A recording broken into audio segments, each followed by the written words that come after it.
your start is pleasure, boom, she pleasure. Oi, gente, tô aqui pra contar pra vocês a história do meu parto. Bom, o ano era 2018 e eu resolvi mudar de cidade pra fazer cursinho e prestar vestibular pra medicina. Aquele era um ano que eu tava muito focada nos estudos, então eu não costumava sair de casa e inclusive parei até com a academia, que eu fazia regular, tinha uns 2 anos. É claro que eu tinha meus furos, né? Bom, na época eu vivia um relacionamento extremamente desgastante, abusivo e tóxico, então eu acabei emagrecendo muito e eu tava assim. Quando eu me mudei eu devia estar pesando cerca de 46 quilos. Juntou todo esse fuzuê com a minha alimentação que tava uma droga. Eu comia só coisa rápida e fácil, tipo hambúrguer e miojo. Então eu comecei a engordar, mas tava tudo bem porque eu tava ficando gostosa e com uma bunda enorme. E eu acabava justificando aquilo como descuido, alimentação ruim, foco nos estudos. Bom, os meses foram passando e aí chegou uma época que eu comecei a passar mal, minha pressão vivia caindo. Foi quando eu resolvi procurar a ajuda de um médico. Eles disseram que era por conta do estresse, pré-vestibular e essas coisas. E eu acreditei, né, porque eles eram os médicos. Eles me perguntavam sobre menstruação e quando tinha sido o último período que eu menstruei, eu falava e eles esqueciam o assunto de gravidez, porque eu não tinha nenhum sintoma. Bom, os meses foram passando e eu continuei engordando, mas nada que parecesse com uma gravidez. Essa sou eu no chá de bebê da minha prima, que teve bebê um dia depois de mim. Nessa época ela tava com uma barriga enorme já. Com os meses passando, eu ia pra casa algumas vezes, e aí chegou a época do Enem, e eu vim fazer a primeira prova na minha cidade. Só que nessa época aconteceu uma coisa estranha. Os meus pés começaram a inchar. E aí minha mãe achou muito esquisito e me levou no médico junto com a minha avó. Até porque minha mãe e minha avó têm problemas vasculares. E mais uma vez eu não fui diagnosticada com gravidez. Dessa vez a médica disse que era algum problema relacionado ao rim, eu acho. E ela queria me passar um remédio bem forte, mas a minha mãe interviu e disse que não era pra passar nada, que depois do Enem a gente faria vários exames. E nesse mesmo dia à noite eu saí com os meus pais pro bebê e depois fui com os amigos jogar sinuca. Essa sou eu, cerca de uma semana antes de ter meu bebê. Eu voltei pro cursinho pra seguir com os estudos até o próximo dia de prova. Segui estudando a semana inteira até o último dia de aula, que foi o dia. Nesse dia eu assisti a aula o dia inteiro normalmente, só que eu tava sentindo algumas dores. Mas como eu tava menstruada, eu pensei que era só cólica menstrual normal. Terminou o dia, eu fui pra casa e sugeri pra minha amiga que a gente pedisse um lanche. Daí a gente pediu e eu subi pra minha casa pra tomar um banho pra esperar o lanche. E quando eu entrei no chuveiro foi um alívio tão grande, mas tão grande. A água quente parece que acabou com a minha dor. E eu saí e fui esperar. Bom, depois que eu saí do chuveiro a dor voltou. Daí eu liguei pra minha amiga e falei que eu tava com cólica. E ela foi até lá fazer uma compressa de meia e arroz em mim. Sim, gente, ela pegou na minha barriga e fez a compressa. E ela tava mole.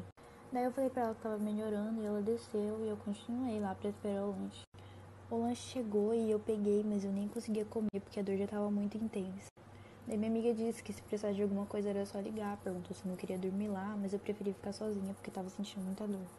Aí eu só deixei o do lanche lá de lado e peguei e voltei pro chuveiro, porque aquilo aliviava demais. Mas depois a dor começou a ficar tão grande, eu só sentei no chão e eu não conseguia mais levantar. Não conseguia levantar, gente, a dor era muito intensa. E parecia que cada vez que ela voltava com mais força. E dali do chuveiro eu já não levantei mais. Eu só pensava, caralho, será que eu vou morrer? E teve uma hora que ela ficou tão intensa que eu comecei a fazer força involuntariamente. Essa hora acho que foi a única que eu pensei em pedir ajuda. Mas o celular tava no meu quarto e eu tava morrendo no chuveiro. Eu pensava, pronto, eu vou morrer pelada. Que ótimo. E ali eu fiquei, até eu me dar conta do que estava acontecendo, quando a cabeça do meu bebê começou a sair de mim. Dali em diante eu só me concentrei em prestar atenção para não deixar ele sair de mim e cair no chão. E aí tudo aconteceu, foi super natural, ele nasceu. Eu peguei ele nos braços e de primeira ele não chorou, mas ele abriu os olhos. E nesses segundos entre eu pegar ele e ele abrir os olhos, eu só ficava olhando, segurando ele sem entender nada. Foi aí que ele deu um chorinho bem baixo e bem rápido. E eu assustei e acordei, sabe? Parecia que eu tava num sonho, sei lá. Foi tipo o despertador tocando e você tá atrasado. Eu só pulei e pensei, caralho. E daí eu levantei, tirei ele do chuveiro e fui pegar uns panos pra enrolar ele, porque ele tava muito roxinho e parecia que tava com muito frio. Daí eu olhei pra gente e tava aquele cordão lá, segurando ele em mim. Bom, daí com ele enrolado ainda, eu fui até a cozinha e peguei uma faquinha dessa sem serra. Eu voltei pro banheiro, deitei ele no chão, em cima dos panos, e cortei o cordão.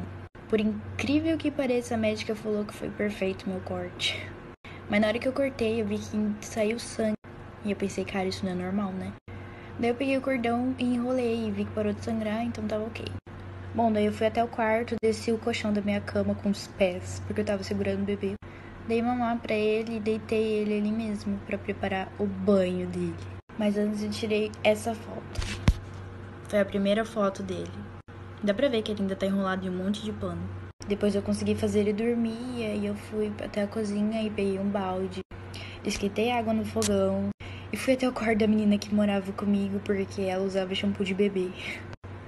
Daí eu peguei ele, dei um banho nele, troquei todos os panos que ele tava usando por outros panos. Dei mamar de novo. Depois que eu dei mamar, ele dormiu novamente. Então eu olhei pra mim e ainda tinha um cordão pendurado em mim. E como eu não sabia o que fazer, eu fui pedir ajuda? Não, eu fui olhar na internet como retirar o cordão de você. E no momento que eu entrei na internet, eu vi placenta. E pensei, a placenta ainda tá dentro de mim. Daí eu vi uns tutoriais lá na internet de como tirar a placenta. Fui até o vaso, fiz força e ela saiu. Como se tivesse saído uma criança, só que menor. E foi um alívio muito grande nessa hora. Depois de tudo isso, eu fui tomar um banho. Peguei uns 5 absorventes e coloquei em mim porque eu não parava de sangrar. E aí eu fui pedir ajuda? Não, eu fui limpar o apartamento. Afinal, a garota que morava comigo deixou limpo e eu ia deixar ele todo ensanguentado? Sim, eu limpei todo o apartamento. Depois de tudo isso, eu deitei com meu bebê. E aí sim, eu liguei pra minha amiga. Eu falei pra ela simplesmente, tem um bebê aqui. No início ela achou que eu tava zoando. Depois ela achou que eu tinha abortado um bebê e mandou eu descer. Então eu desci as escadas com meu bebê e deixei ela e a menina que morava com ela doidas. Uma das minhas amigas saiu pra comprar as coisas básicas pra ele, porque eu tava morrendo de medo de ir pro hospital e ter que contar pra minha mãe. Até que depois de umas 12 horas, já era noite de novo, eu contei pra uma outra amiga minha e ela ficou louca, mandou a gente pro hospital urgente. E daí a gente foi. Primeiro a gente foi pro PA, deixou todo mundo doido e eles mandaram a gente pra um hospital especializado. Então eu fiquei internada e a médica falou pra mim, ou você liga pra sua mãe ou eu ligo. E aí eu mandei ela ligar porque eu não tinha coragem. Ela contou pra minha mãe e ela ficou doida. A minha mãe já planejava me buscar naquele mesmo dia, mas a gente ia arrumar um apartamento porque ia esvaziar e eu ia voltar pra minha cidade. Mas nessa doideira toda nem teve como, ela só saiu correndo e foi pra lá. Daí eu voltei pra minha cidade e ocorreu tudo bem. E sim, eu fiz o segundo dia de prova do Enem, 2 dias depois do meu parto. Eu tive que resumir bastante, mas é basicamente essa a história. E esse é meu piá, meu milagrezinho.